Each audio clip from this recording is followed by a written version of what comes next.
What's up? It's AK Babyface. Subscribe to Supporting Icons for the latest boxing news. Now, I'm sure most of you guys are aware by now that the early hours of yesterday morning, around about 3 a.m., the unified WBC IBF welterweight champion of the world, Errol Spence Jr., was driving his white Ferrari at allegedly high speed, and the thing flipped and rolled down the street. I mean, they're reporting about 3 times, but it looked a hell of a lot more than 3 times. But in the process of at what point, we don't know, he got ejected from the car. Okay, so him being ejected from the car clearly saved his life. Had he stayed in the car, the way that car was bouncing down that road, he would have quite easily been brown bread. Okay, he'd have been dead, because there's no way that he would have survived that. Okay, he's a boxer, but he ain't Superman. Now, luckily for him, he wasn't wearing a seatbelt, which is a bit of a contradiction, isn't it? Because the law is you wear a seatbelt. But had he been wearing a seatbelt and had that happened, because he's in his a convertible, it's very, very unlikely that he was going to survive that. Very, very unlikely. Or if he did, he'd probably spent the rest of his years in a wheelchair. Okay.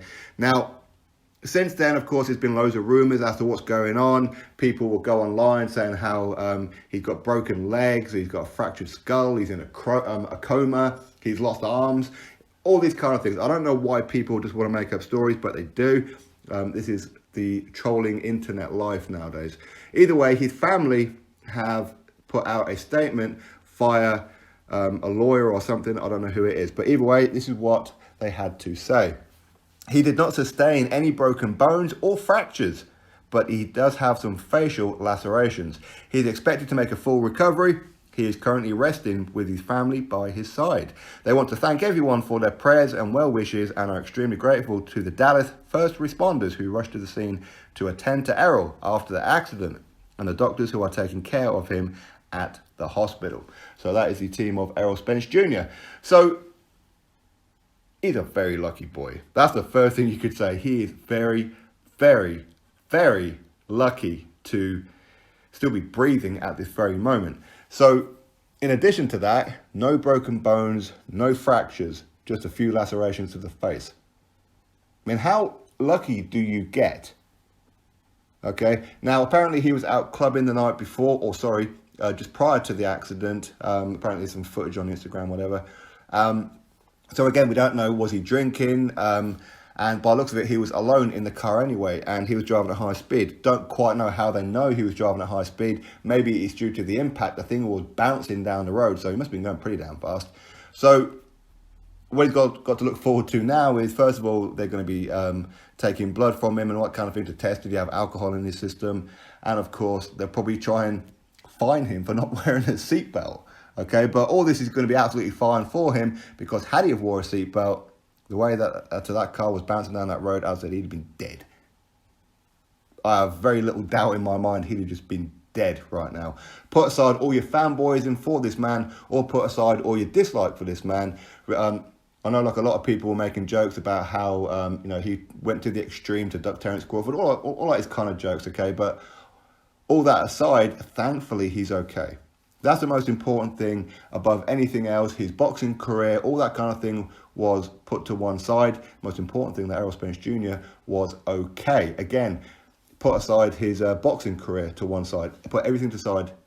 He's okay, and that's the most important thing. So going by his family statement, quite how he got away with this, I have no idea. I said, it's like God himself came down, picked him up out of that car and threw him to the side. I mean, you don't get too much more lucky than that. But of course, he was going at high speed. So first of all, yes, in some ways, it was his own fault. Okay, for sure. If he was drinking, again, it was his own fault. And quite a few things he can blame as well. Luckily, he didn't cause an accident with somebody else, or didn't kill somebody else.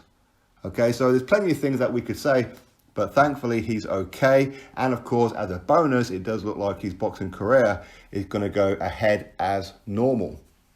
So that's what's going on. He's absolutely fine. No broken bones, no nothing. Just a few little cuts and grazes on his face. So quite how he managed to get just some cuts and bruises on his face, some lacerations, and not on the rest of his body, I have no idea how on earth that could possibly happen.